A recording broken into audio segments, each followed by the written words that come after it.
Hey guys, welcome to today and to today's video. I haven't picked up the camera in a while, as you probably noticed, so I have a few updates for you guys in today's video. But the first one is that Mila is 18 months. She just turned 18 months like yesterday, so that's pretty wild. Oh, thank you.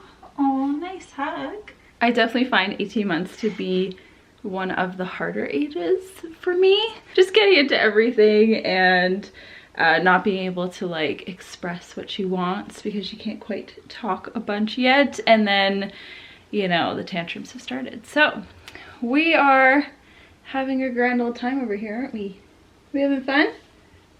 You don't know. But I did switch Mila's room around a little bit. I put the dresser over on that side and then moved the crib over, and then there was a mirror hanging up there, but I took it down obviously because if her crib's there, don't love the idea of something big and heavy. I couldn't bring myself to get rid of this banner that I made for her first birthday, so it's just kind of hanging out in here. There's a bunch of stuff on top of the dresser because I was going through drawers trying to switch out things that are too small and stuff. But I'm liking this layout a little bit more than what it was before. And then Nova's room was switched a little bit too, so we put her bed over on this wall instead. These are all of her toys. She got a Barbie camper for Christmas and has been playing with that nonstop. And then I also switched around the playroom a little bit. It's obviously currently being played in, so it's a bit messy, but just kind of switch things around with where the couch and that storage unit kind of sits. And then the girls got this cute kitchen for Christmas. But things have been pretty good here for the most part. Just kind of going about the day-to-day busy life that we live. But yeah, everything's pretty much just the same old, same old.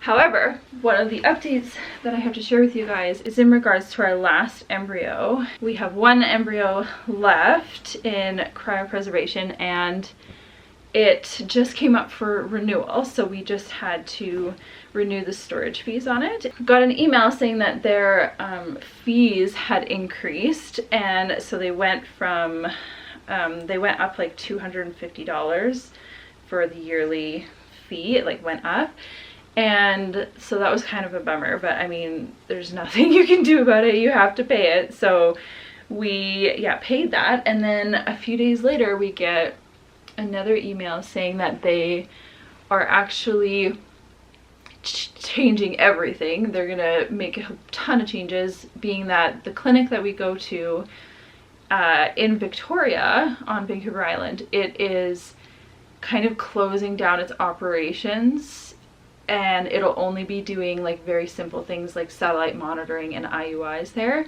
So they're closing down all of their cryopreservation stuff, and they're going to be moving all of their embryos to their Burnaby location, which is just in Vancouver area. And so that's a pretty big deal because one, what? Like we weren't planning on changing clinics or anything, so it's kind of a bit of a shock and like a lot to digest. The second thing is that it means changing doctors, it means changing clinic, it means not getting to transfer the last remaining embryo where we transferred the girls, it means not getting to visit with her donor family when we do the last transfer. It means taking on like the risk of actually transporting the embryo, as much as they have, you know, tons of safeguards and stuff, and I know in my head that it's safe, it still just feels a little like nerve-wracking because like it's a big deal. You can't undo if something goes wrong, like that's it, you know. So there was a lot to digest with that email. And the other thing is that we didn't necessarily want to go to Burnaby then, because if we're not going, you know, to where we started this whole thing and not getting to visit the donor family and all of those aspects, it's like why still pay all this money to travel? Why still go somewhere where don't know anybody, like all of those things. So one of the options that the clinic did give is that you can obviously choose a different clinic to transport your embryo. And so we're thinking, well, we're most likely, like I'm 90% sure, as long as they, you know, say it's all a go, going to transport our embryo. Cutie. Transport our embryo to the Edmonton location because they have like it's like a branch of clinics now that it's been taken over. It's a long story, but anyways, there's a location in Edmonton which isn't far from us, a few hour drive, and that just makes more sense for us. But overall, it was a lot to consider and think about because I wasn't expecting such a dramatic change just while I'm starting to think about what it's gonna take to do a transfer again. So yeah, so we're gonna have completely different doctors, different clinic, different everything. Hi. Because I've had 2 transfers now be successful with the same protocol, I plan on just advocating for myself and saying, this is what I plan on doing, this is what I want you to do. So hopefully they will listen to my request. But these are all things that now we have to get started on. Yeah, you want to take over the vlog?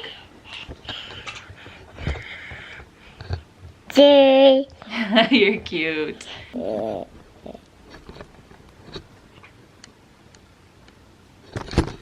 But yeah, that's pretty much the biggest update that I have for you. And just the fact that I have to start thinking about the embryo transfer coming up, and just the fact that this is the last embryo transfer. I've talked about this before, but it weighs on me a lot, and so I've been feeling myself kind of like retreating a little bit, if that makes sense, emotionally. Like I'm just nervous of the outcome.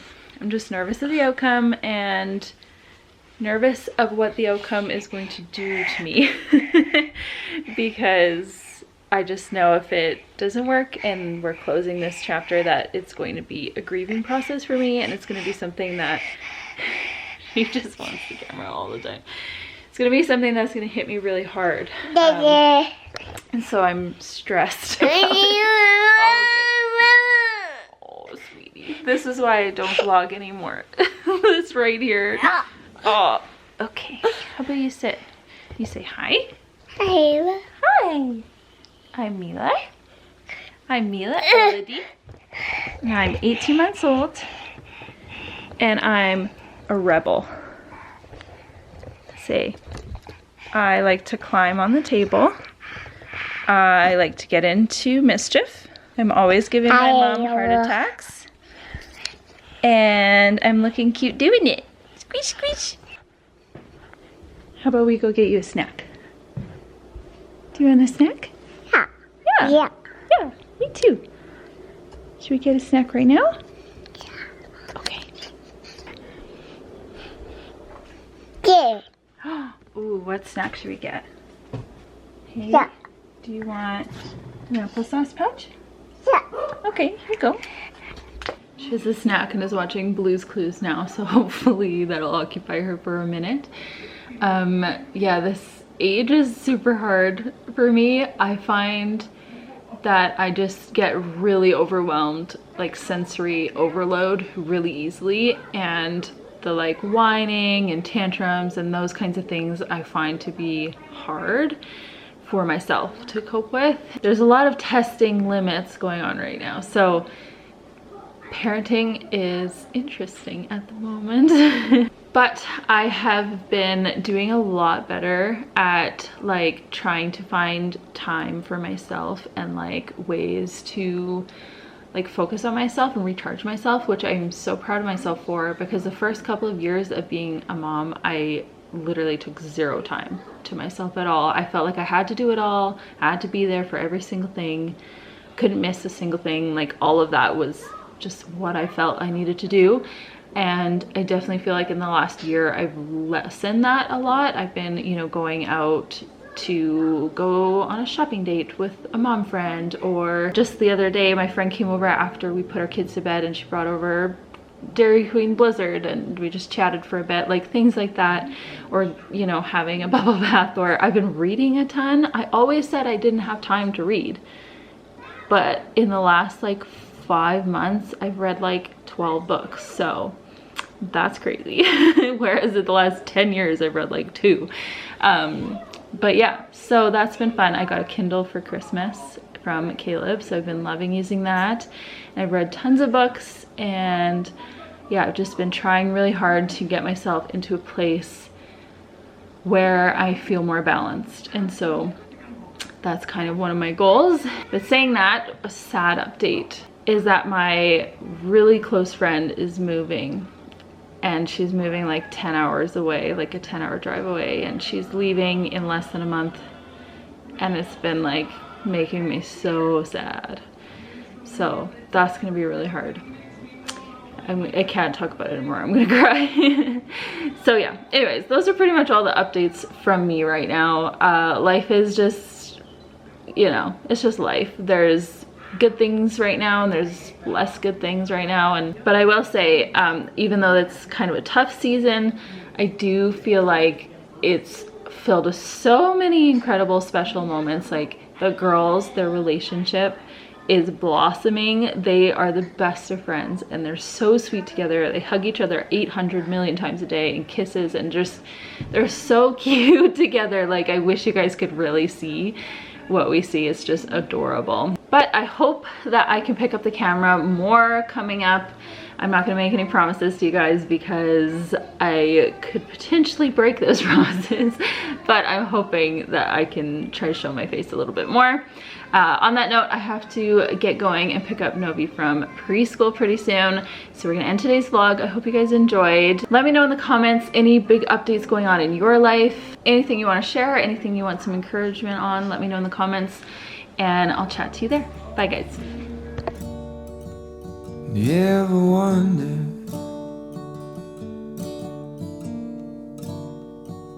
you ever wonder